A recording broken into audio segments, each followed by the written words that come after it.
Shalom, ketemu lagi dengan saya Filipus dalam segmen Teduh with SS. Malam hari ini saya akan membawakan kebenaran firman Tuhan yang saya beri judul Jangan Menghakimi. Kebanyakan manusia berdasarkan riset itu sering menghakimi orang lain atau sering menghakimi kegiatan atau hal-hal tertentu.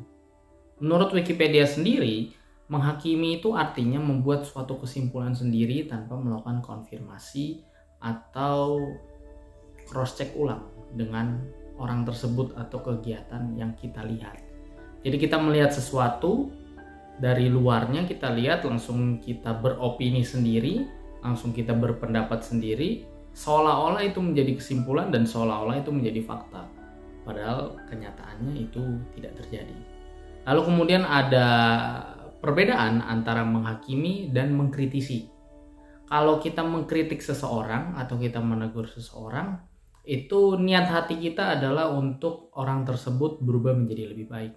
Jadi misalnya kita tegur supaya orang itu tidak melakukan hal-hal berbuat dosa, misalnya kita tegur, kita kritik, kasih masukan, itu niat hati kita ada, niatnya baik supaya orang itu berubah menjadi lebih baik. Tetapi kalau menghakimi itu tidak ada niat demikian. Pokoknya kita langsung ngejudge orang itu aja. Kita langsung menghakimi orang itu, langsung kita anggap jahat, atau kita anggap pemarah, atau kita langsung anggap pelit. Pokoknya biasanya kalau menghakimi seseorang tuh itu konotasinya jelek. Jadi pasti jelek.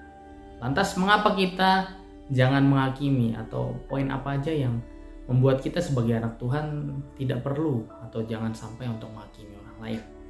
Yang pertama adalah belum tentu kita lebih baik dari orang yang kita hakimi.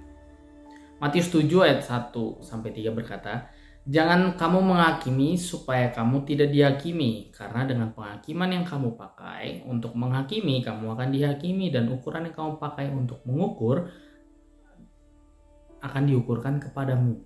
Mengapa engkau melihat selumbar di mata saudaramu, sedangkan balok di dalam matamu tidak engkau ketahui?" Nah, poin pertama adalah belum tentu kita lebih baik daripada orang yang kita hakimi. Terkadang manusia itu sering mungkin bahasa kekiniannya tuh julid, sering gosip gitu ya. Nah, kalau kita ngejudge orang, kita menghakimi orang, kita langsung anggap wah orang itu jahat, orang itu pemarah, orang itu pelit, orang itu gini dan lain sebagainya gitu ya.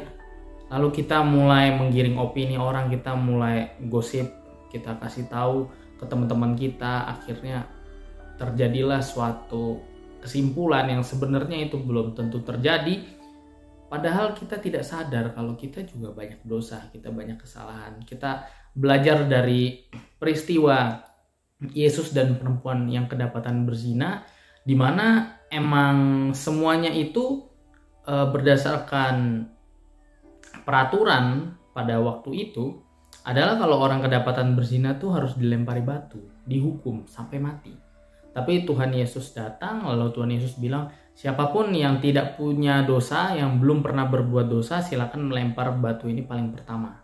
Jadi siapa yang belum pernah berbuat dosa, silakan melempar batu ini pertama. Dan akhirnya nggak ada yang berani melempar batunya, dan ya akhirnya semua pada pergi satu-satu, dan ya udah, wanita ini nggak dilemparin batu sampai mati.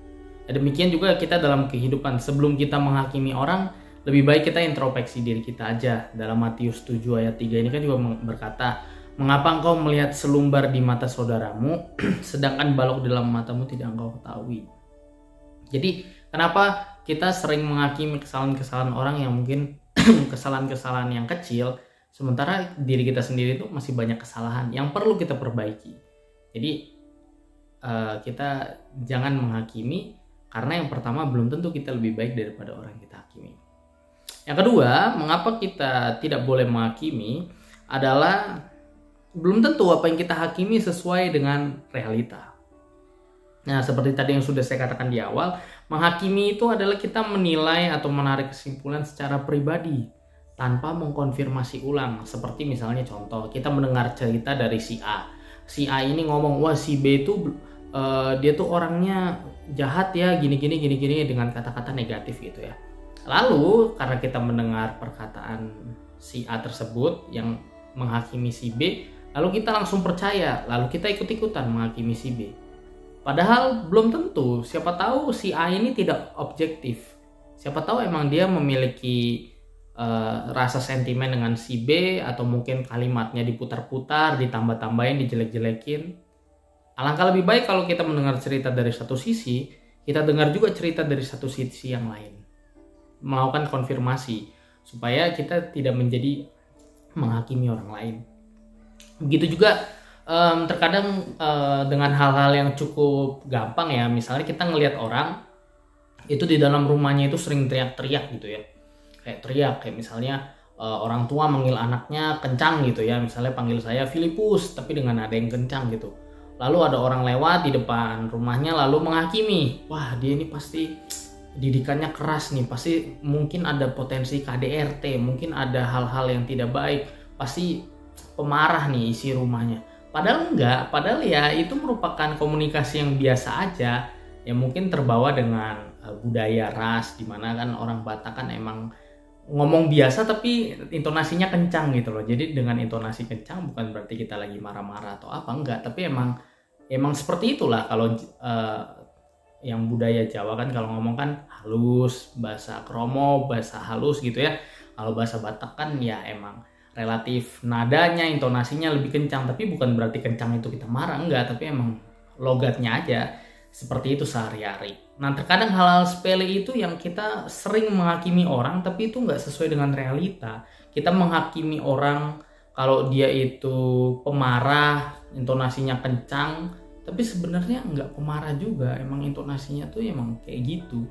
Jadi nggak ada niat marah, nggak ada hal-hal tersebut. Jadi itu poin yang nomor 2, belum tentu apa yang kita hakimi itu sesuai dengan realita. Dan poin nomor 3 atau yang terakhir adalah penghakiman itu bukan urusan kita. Kisah Para Rasul 17 ayat 31 berkata, karena ia telah menetapkan suatu hari pada waktu mana ia dengan adil akan menghakimi dunia oleh seorang yang telah ditentukannya. Sesudah ia memberikan kepada semua orang suatu bukti tentang hal itu dengan membangkitkan dia dari antara orang mati. Jadi semua itu nanti akan diadili oleh Tuhan pada suatu hari nanti. Akan ada hari penghakiman oleh Tuhan. Jadi lebih baik kita tidak perlu untuk menghakimi orang lain, tidak perlu kita menjudge orang lain. Ada juga peribahasa berkata ya, don't judge a book by his cover. Jadi kita jangan pernah menilai buku itu cuma dari covernya aja, dari depannya, halaman depannya. Kita lihat, wah halaman depannya nggak menarik, berarti isinya nggak menarik. Padahal kalau covernya nggak menarik, belum tentu isinya itu nggak menarik. Justru sebaliknya, kita lihat, wah halaman depannya, wah bagus nih covernya, warna-warni, mengkilat gitu ya. Lalu kita menganggap, ya udah deh beli, pasti dalamnya bagus nih isinya. Padahal dalamnya juga belum tentu bagus gitu. Jadi lebih baik kita menghindari lah atau mengurangi, atau jangan sampai kita untuk menghakimi orang lain. Jadi itu 3 poin pada malam hari ini kita sama-sama belajar bahwa kita tidak perlu menghakimi orang lain. Kita jangan menghakimi orang lain karena yang pertama, belum tentu kita lebih baik daripada orang yang kita hakimi. Yang kedua, belum tentu apa yang kita hakimi itu sesuai dengan realita. Dan yang ketiga, penghakiman itu bukan urusan kita. Tapi kalau misalnya memberikan kritik, memberikan teguran, memberikan saran, boleh, dipersilahkan. Tapi dengan nada ya tidak menghakimi, seperti melakukan konfirmasi, cross check, itu boleh, dipersilahkan.